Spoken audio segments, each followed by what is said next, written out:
Salad of sweet potato, pumpkin and potato roasted in sweet chili sauce. Prepare the ingredients. Preheat the oven to 200 degrees Celsius, 400 Fahrenheit.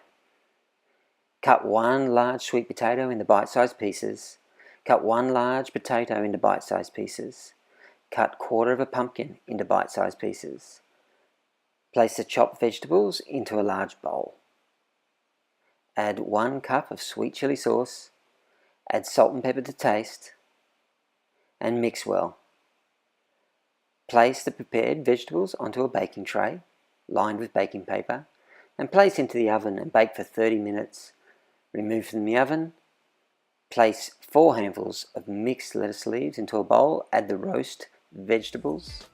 Squeeze over the juice of 1 lemon and toss well, then serve.